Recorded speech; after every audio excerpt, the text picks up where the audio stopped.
አንድ ድንቅ ሰው እናስተዋውቃችሁ።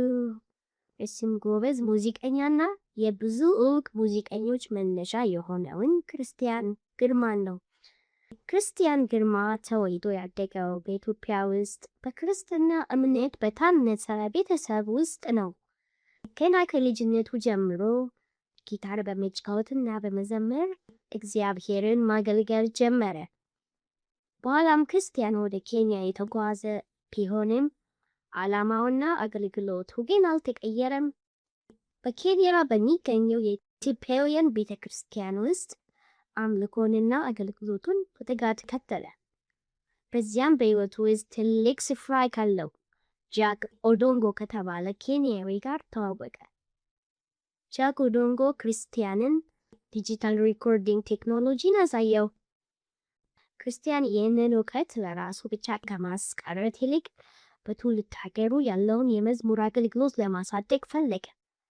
ክርስቲያን ወደ ኢትዮጵያ እንደተመለሰ ያገኘውን የቴክኖሎጂ እውቀት ይዞ በቀጥታ ወደ ስራ ገባ።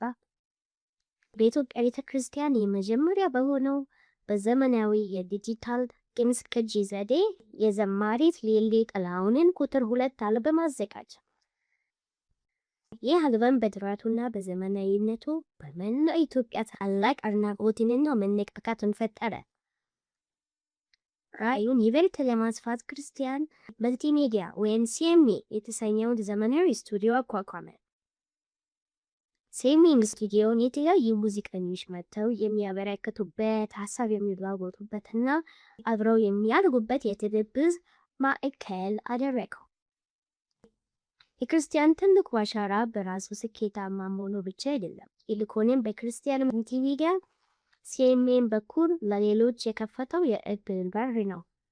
በሱ ስቱዲዮና ምክር ውስጥ በማለፍ ዛሬ በሀገራችን ትልቅ ደረጃ ላይ ለደረሱት ገና አቤኔዘር ግርማ እና እንቁ ግርማ ላሉ ድንቅ ሙዚቀኞች መነሳትና ማደግ ዋነኛ ምክንያት ሆኗል። የክርስቲያን ግርማ ሕይወት ለዛሬ ወጣቶች የሚያስተምረው ታላቅ ቁም ነገር አለ።